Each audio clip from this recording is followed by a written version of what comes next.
মানবাধিকার প্রতিষ্ঠা ও বাস্তবায়ন সংস্থার চট্টগ্রাম বিভাগের যুগ্ম সাধারণ সম্পাদক এস.এম. শামসুল আলম মাস্টার এর মৃত্যুতে সংস্থাটির পক্ষ থেকে পরিবারের প্রতি শোক গভীর সমবেদনা জানিয়েছেন।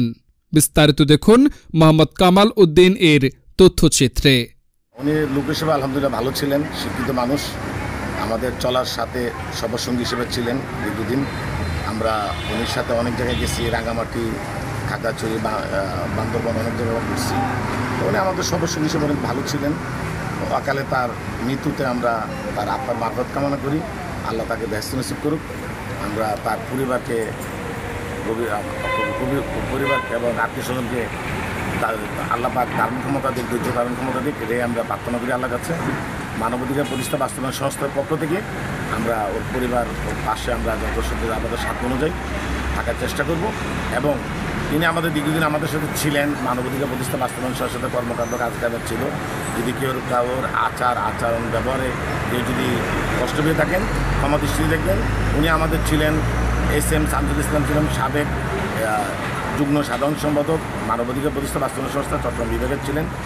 এস.এম. শামসুল আলম প্রকাশ মাস্টার সাবেক যুগ্ম সাধারণ সম্পাদক এর অকাল মৃত্যুতে বাংলাদেশ মানবাধিকার প্রতিষ্ঠা ও বাস্তবায়ন সংস্থার পক্ষ থেকে শোকাহত পরিবারের প্রতি শোক সমবেদনা জানিয়েছেন সংস্থাটির সভাপতি, উপদেষ্টাগণ সহ স্থানীয় এলাকার মান্যগণ্য ব্যক্তিরা। মানবাধিকার প্রতিষ্ঠা ও বাস্তবায়ন সংস্থার পক্ষ থেকে আজকের লাইভে প্রীতি শুভেচ্ছা ও অভিনন্দন জানাচ্ছি। সবচেয়ে দুঃখজনক বিষয় হলো আজকে ধীরে ধীরে যেই সংগঠনকে মানুষের কল্যাণে কাজ করার জন্য 2013 সাল থেকে চট্টগ্রাম মহানগর, চট্টগ্রাম বিভাগ, জেলা এবং বিভিন্ন পর্যায়ে থানা পর্যায়ে যার অক্লান্ত পরিশ্রম ছিল চট্টগ্রাম বিভাগের যুগ্ম সাধারণ সম্পাদক জনাব এস.এম. শামসুল ইসলাম, আমাদের বিভাগীয় কমিটির যুগ্ম সাধারণ সম্পাদক আমাদের মাঝ থেকে বিদায় নিয়ে গেল। আসলে মানুষের মৃত্যু ম্যান ইজ মর্টাল, মানুষকে মরতে হবে। কখন শেষ নিঃশ্বাস ত্যাগ করে কখন আল্লাহ পাক আমাদেরকে ডাকবে আমরা জানি না। সেজন্য সবসময় মানুষকে মৃত্যুর জন্য প্রস্তুত থাকা উচিত। তিনি দীর্ঘদিন যাবৎ চট্টগ্রাম বায়েজিদ বোস্তামি থানাধীন বাংলাবাজার হারিকেন ফ্যাক্টরি নিজ এলাকায় সুনামের সাথে বসবাস করছিলেন।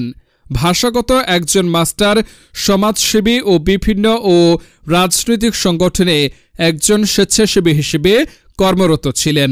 তার মৃত্যুতে শোক সমবেদনা জানাতে একসময়ের সহকর্মী ও বন্ধুমহলের অনেকেই উপস্থিত ছিলেন। তার জানাজা শেষ করে চট্টগ্রামের ঐতিহ্যবাহী অন্যতম জালালি টিলা কবরস্থানে দাফন সম্পন্ন করেন।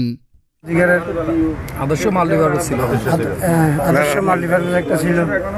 মোটামুটি উনি দীর্ঘদিন এলাকায় তারাঘাটে উন্নয়ন কমিটির সেক্রেটারি ছিল, তারাঘাট কবরস্থান উন্নয়ন কমিটির সেক্রেটারি ছিল।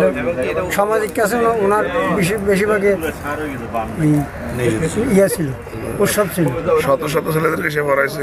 তারপরে তার বিভিন্ন ছাত্র তার হাত দিয়ে তৈরি করা। উনি মূলত বোধহয় একজন শিক্ষক ছিলেন। শিক্ষক, বিসিএস ক্যাডার, রাজশাহী বিসিএস ক্যাডারের পরীক্ষা দিয়েছিল। আবার 10 টাকা চাকরি হয়েছিল। আমার বাবা মারা যাওয়ার কারণে চাকরিটা হয়নি। তারপর রাজশাহী থেকে বিসিএস ক্যাডারের পরীক্ষা চাকরি হয়েছিল। আর শামসুল আলম গতকাল হার্ট অ্যাটাক করে মারা গেছে। আর হওয়ার ভাই খুব মর্মাহত হইলাম। ইন্না লিল্লাহি ওয়া ইন্না ইলাইহি রাজিউন। তারার এই এলাকা আর চাচা তান বাপ মরহুম নুরুল ইসলাম এইবারে সিলেটি চাচা হইলে ব্যাগে চিনত, আর এবারে সিলেটি চাচা হিসেবে ডাকছে। শমসু আছিল দিয়ে চাচার 3 নম্বর ছেলে। চাচার অন্যান্য ছেলে থেকে শমসু লাহাবার একটু বালা আছিল সমাজকর্মী হিসাবে। অত্র এলাকা বিয়াগুন তারে ভালোবাসত, একজন সমাজকর্মী। হঠাৎ করি গত হালিয়া দুনিয়ার তুন জমানো আর খুব মর্মাহত হইলাম, খুব শোকাহত হইলাম। এসএম শামসুল ইসলাম এর মৃত্যুতে আমি গভীরভাবে শোকাহত। গতকালকে যখন আমি প্রথম আমাকে শামসুল বাল্যকালের বন্ধু জসীমউদ্দিন আমাকে ফোন করলো যে শামসু ভাই তো মারা গেছেন, আমি আসলে প্রথম বিশ্বাসই করতে পারিনি। পরে তাজুল